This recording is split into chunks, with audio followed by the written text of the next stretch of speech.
আমি আল্লাহ আমাকে 18 সাল থেকে আমাকে এই পথে মুখী করছে, আমাকে হজও করাইছে। তারপর থেকে আমি দেখি যে এই মসজিদের শান্তিটা অনেক, প্রশান্তিটা অনেক। আর এই মসজিদের যারা খাদেম আছে তাদের হেল্প খুব ভালো। আর এখানে সবচেয়ে বেশি ভালো আমার কাছে লাগে যে কারোর জন্য জায়গা সামনে রাখা নাই, সেটা রিকশাওয়ালা হোক, একজন বড়লোক হোক, একজন এখানকার যে সভাপতি উনি হোক, সবাই সবার জায়গা ছেড়ে দেয় এবং মানে কেউ কাউকে ভেদাভেদ করে না। এইখানটা সবচেয়ে ভালো এটা। তারপরে যখন ইফতার হয়, ইফতার খুব ভালো ব্যবস্থা করে এখান থেকে। তারপরে ওই যে লাস্টের 10 দিন যেটা আমাদের এতেকাফ আছে সেখানেও খুব ভালো ব্যবস্থা করে। মূল কথা হলো খুব শান্তি এখানে। আমি বলবো যে এখানে হুজুর যিনি আছেন ওনার একবার একটা বয়ান শুনলে কেউ এখান থেকে মানে চাবে অন্তত শুক্রবার একবার আসতে। মাসুম হুজুর যিনি আছেন খুবই ভালো বয়ান। আবার উনি যেটা আবার ইউটিউবেও আসে প্রতিদিন প্রতি জুম্মাতে। সোজা কথা খুব শান্তি লাগে এই মসজিদে। আমি অনেক মসজিদে নামাজ পড়েছি, এটার মতো শান্তি আর কোথাও পাই না, যার জন্য আমি চলে আসি। আমার যদি ওয়াক্তে নামাজ নাও পড়তে পারি, আগে এসে পড়ে চলে যাই, কিন্তু এখানটা মিস করি না এইটা। তো লগ্ন আমাদের সামনে হয়েছে। তো এই মসজিদে যখন হয় তখন প্রথম যে টিন শেড ছিল, তারপর যে কর্তৃপক্ষ যারা দায়িত্বে ছিলেন তারা যথেষ্ট সচেতন ছিলেন এবং তাদের অক্লান্ত পরিশ্রমে আজ এই পর্যায়ে মসজিদটা চলে আসছে। তাদের কাছে আমরা সবাই ঋণী, আমরা যারা এখানে নামাজ পড়ি।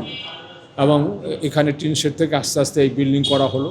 বিল্ডিং করার পর থেকে আমরা প্রতিনিয়ত এখানে নামাজ পড়ি। এখানে তো অনেক সুযোগ সুবিধা আছে জানেন, বিশেষ করে রমজান মাসে এখানে প্রায় প্রতিদিন 2,000-2,500 লোক কিন্তু ইফতার করানো হয় এবং সম্পূর্ণ এটা কিন্তু ফ্রেশ টাকা, এমন না যে জাকাতের কোনো টাকা।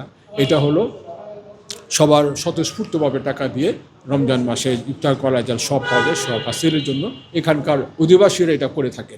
আর এখানে নামাজের জন্য যে ব্যবস্থা আছে এটা অন্যান্য মসজিদের থেকে অনেক উন্নত। বিশেষ করে এখানে টয়লেটগুলো পরিষ্কার পরিচ্ছন্ন এবং লিকুইড সোপ আছে এখানে। এবং এখানে আপনাকে কী বলে আলাদা টাওয়াল দেওয়া হয় এবং গরম পানিরও ব্যবস্থা আছে। আমি নিজে এখানে এতে কাফ করি আজ কয়েক বছর যাবৎ। এতে কাফের জন্য আমাদের একটা বিশেষ ব্যবস্থা এখানে গ্রহণ করেন এবং অন্যান্য বিভিন্ন দূর দূরান্ত থেকে অনেকে এতে কাফ এখানে করতে আসে, যেহেতু এখানে সুযোগ সুবিধা বেশ ভালো। তো সার্বিকভাবে বলবো যে এই মসজিদে আলহামদুলিল্লাহ এখানে আমরা নামাজ পড়ে খুব তৃপ্তি সহকারে নামাজ পড়ি। হট আর সুইটনেসের পারফেক্ট ব্যালেন্সে যে কোনো স্ন্যাক্সের আসল মজা আনে রুচি হট টমেটো সস। আলহামদুলিল্লাহ ওনাদের বিভিন্ন ধরনের চেষ্টা ছিল, কিন্তু ওনারা এটা বহু চেষ্টা এই মসজিদটা ওনারা এখানে করছে বা করার মতো উদ্যোগ হয়েছে ইনশাল্লাহ, এতটুকু। প্রথমে আর কি একটা ছাপড়া মসজিদ ছিল আর কি, সেরকম ইয়ে ছিল না। পরবর্তীতে দেখা গেছে যে এইখানকার লোকজন এবং সোসাইটির লোকজন ডিসাইড করে যে না, এখানে একটা বড় মসজিদ করা হবে। তো সেই প্রেক্ষিতে সেই জায়গা থেকে দেখা গেছে যে অনেকেই এগিয়ে আসে আর কি মসজিদটা করার জন্য। এবং এখানে এই এলাকার বনানী গুলশানের বেশ সুনামধন্য লোকজন প্রচুর ডোনেট করে আর কি এই মসজিদটা করার জন্য। এবং এই একটা ভালো আর্কিটেকচার দিয়ে এই মসজিদে প্ল্যান করানো হয়, তখন সেই এই প্ল্যানটা দেয় আর কি, এবং এভাবে মসজিদটা করার জন্য। তো আপনি দেখবেন যে এখানে এই ডিজাইনগুলো করা হয়েছে এগুলো কিন্তু লা ইলাহা ইল্লাল্লাহ, হ্যাঁ, এগুলো কিন্তু লম্বা লম্বা পিলার না, এগুলো কিন্তু ক্যারি সাম ইয়ে, হ্যাঁ, এগুলো ক্যালিগ্রাফি বলে, ক্যালিগ্রাফির মতো করেই করা। কিন্তু এগুলো প্রত্যেকটাই লা ইলাহা ইল্লাল্লাহ কোনো জায়গায়, হ্যাঁ, অন্যভাবে আল্লাহু এভাবে বলা লেখা আছে আর কি। এবং এই মসজিদটা প্রায় 8 তলায়। নিচে মহিলাদেরও সুন্দর ভালো ব্যবস্থা আছে নামাজ পড়ার জন্য, এবং উপরে পুরুষদের বেসিক্যালি। এবং আপনি মানে এটা মেনটেনেন্সের জন্য এই মসজিদ কমিটি সমস্ত কিছু ব্যয়ভার বহন করতেছে আর কি। আর বেসিক্যালি দেখা যাচ্ছে যে এখানে মানে 5 ওয়াক্ত নামাজের সাথে সাথে জুমা নামাজ এবং তারাবি নামাজও আদায় করা হয়। এই মসজিদের পাশেই থাকি আমি। এই মসজিদে সচরাচর নামাজ পড়া হয়, আমার আসা হয়, বিশেষ করে রমজানের তারাবির নামাজ আমি এই মসজিদে আসিয়ে পড়ি। এখানে তারাবির নামাজ আমার পড়া হয়। আমি পাশে বনানী কবরস্থানের ওই পাশে থাকি। আমার ওইখানে আরও 2টা মসজিদ আছে, মোকামের মসজিদ এবং কবরস্থানের জামে মসজিদ।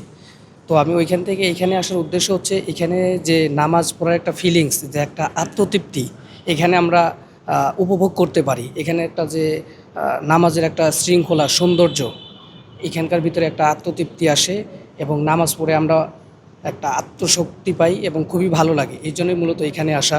এখানকার সাউন্ড সিস্টেম, পরিবেশ খুবই আমাদের মুগ্ধ করে। পাশাপাশি নামাজও পড়তে খুব সাইলেন্ট মুডে নামাজ পড়তেও খুব ভালো লাগে। এটা গুলশান 2 63 নাম্বার রোডে অবস্থিত। তো এটা শুরুটা হলো আপনার 2008 সাল থেকে। এখন আলহামদুলিল্লাহ এখানে পুরা মসজিদ কমপ্লিট আল্লাহর মেহেরবানিতে। তো এখানে মসজিদের ভিতরে আমাদের অ্যারেঞ্জ করা আছে 5000 লোকের নামাজের অ্যারেঞ্জ করা আছে। ভিতরে 5000 লোক নামাজ আদায় করতে পারেন। পাশাপাশি মেয়েদেরও অপশন আছে, ওইখানে মেয়েরাও আদায় করেন। বর্তমানে রমাদানে মেয়েরা এখন আমাদের 250-500 আমাদের প্রায় 1000 মেয়েদের অ্যারেঞ্জ করা আছে। তো সরি 750 অ্যারেঞ্জ করা আছে। মোটামুটি ওনারাও নামাজ আদায় করতেছেন। আর এখানে আমাদের সবচেয়ে বড় দিক হলো এখানে ক্লিনিংয়ের বিষয়টা, যেটা আমাদের স্যাররা বিশেষ করে এটা দেখাশোনা করেন। কোথাও একটা পাতা অথবা একটা ময়লা থাকলে ওনারা এটা খুব এইভাবে দেখেন। এই জন্য এই মসজিদটা খুবই ক্লিনিং, সবার মুখে এটা আছে আলহামদুলিল্লাহ। এই দিকটা থেকে অনেক ভালো, এবং কি আমাদের স্যাররা যারা আছেন ওনারাও মাশাআল্লাহ সব দিকে খেয়াল করেন।